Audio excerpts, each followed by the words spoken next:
Good evening, everybody. Welcome into the channel. I am Deus Ex Machina. This is DEM Sports. I didn't really know what I wanted to talk about tonight. Obviously, it's kind of been a downer week for football after the debacle on Saturday against Ohio.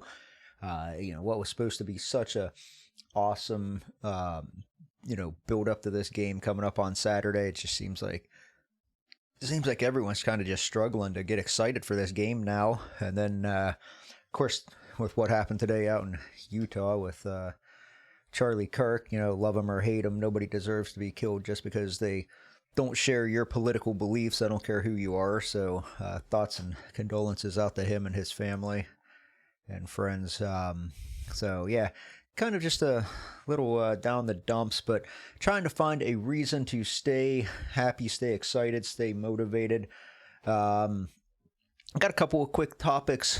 Something I thought I might start trying out is just, obviously it's football season. Everybody's focused on football, but let's, I kind of want to do maybe a little news segment about other sports besides football that are going on. Maybe you guys knew or didn't know, but our soccer team is actually really good. We were number 6 last week. Unfortunately, we lost 1-0 at home to another ranked opponent, number 13 Gardner Webb.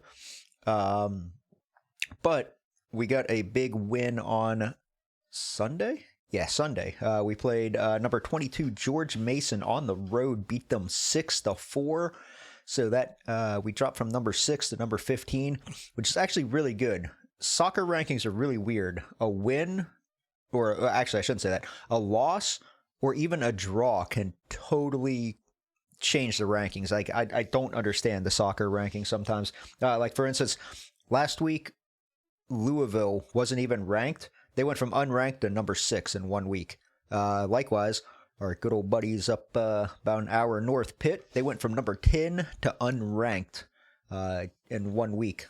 So it's really easy to drop really far, especially with a loss. Good to see them still ranked number 15. Still have one of our big things last year. The reason why we didn't get the host in the tournament, the NCAA tournament, was because they said that we didn't play a hard enough non-conference schedule.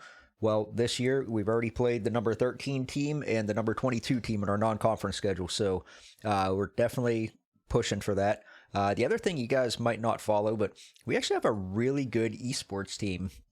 And the esports season is just starting up. They got their first win last night in Rocket League, 3-0. That's in NACE. NACE, National Association of Collegiate Esports, I believe is what NACE stands for. We've actually won national championships in esports. I'm a big gamer myself. I follow it. It's on Twitch, twitch.tv/WVU Esports 1. That is where they're actually playing right now. As I'm recording this, our Call of Duty team is playing. I don't know a whole lot about our Call of Duty team, but I know that we have a really good Rocket League team and a really good Valorant team. Don't know much about this Call of Duty team. Probably going to go over and see if I can catch you into that match once I get this video done recording. But yeah, check them out, guys. Give them some support. Otherwise, just one little big picture thing I wanted to touch on. The NCAA is talking about going to a single football transfer portal. This you can see this was a little while ago. This is September 4th, so about a week ago.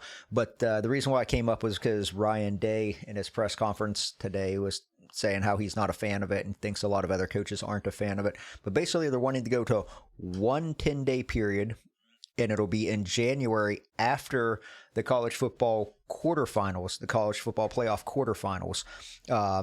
That is supposed to help out with bowl games and stuff like that. They even mentioned down here about how Penn State and SMU lost their backup quarterbacks while they were in the playoffs.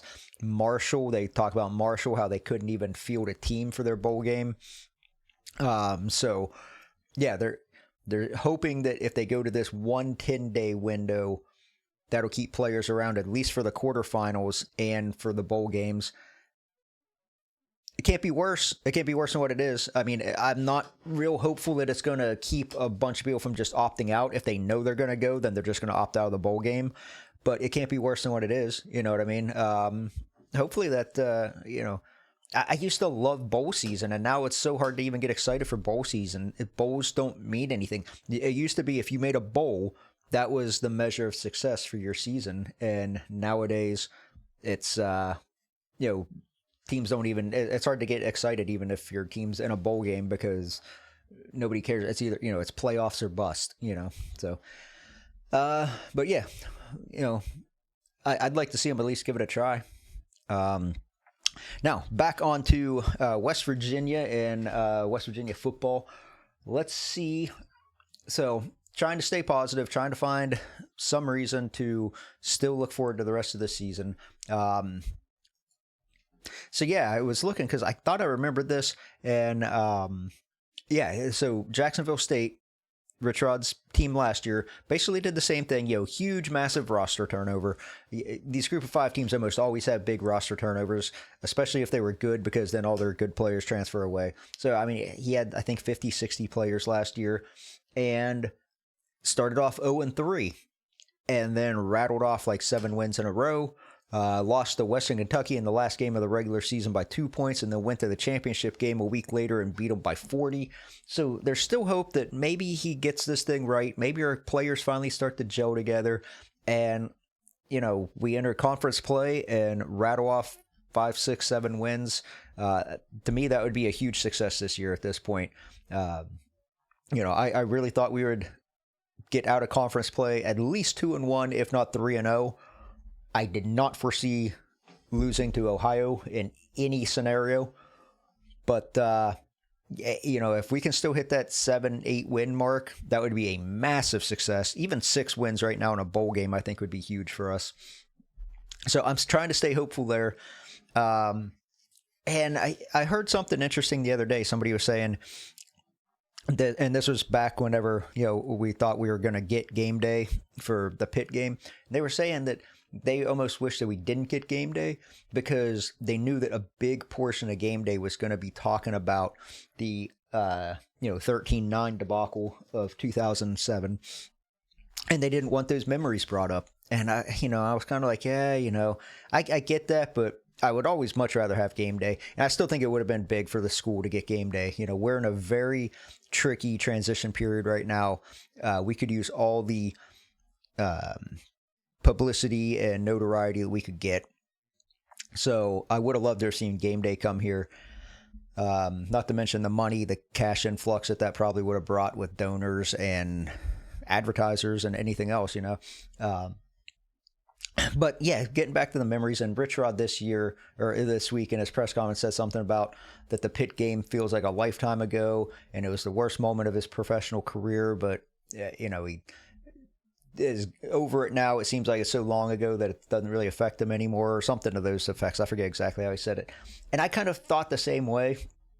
But man, I got to be honest, I was scrolling Twitter today, or X, whatever it's called now, and somebody, and I'm assuming they must have been a Pitt fan, they didn't have anything in their Twitter handle associating them with Pitt, but they posted a video of that night. And like I said, in my very first video I ever made, I was there that night. I remember everything very vividly. And it started off with ESPN's coverage of, fans tailgating, getting excited, 100th backyard brawl and all this stuff. And then it starts into the highlights, lowlights, whatever you want to call them, of, West Virginia just, can't do anything, and Pitt, beating us and whatever. And it's just, it was like a 3-minute long video, and it was set to System of a Down's Lonely Day, which is kind of a sad song, such a lonely day and it's mine. And that's a terrible singing voice, but yeah, and showing the fans reactions and the crowd stuff. I gotta be honest, it actually kind of hit me. I was like, it almost made me sad. It was like a combination of like all these dark feelings. Like, I was sad because remembering that night. I was mad because of what that night cost us. My hatred for Pitt came flowing back. I hate, and honestly, what makes me so angry about that night, what makes me so freaking angry, is that there's nothing we can do at this point. There's nothing that we will ever do to Pitt that will make us an eye for an eye, even revenge over that game. If we go out Saturday and we beat them by 4 touchdowns, whoop-de-doo, big whoop. Like, that doesn't do anything.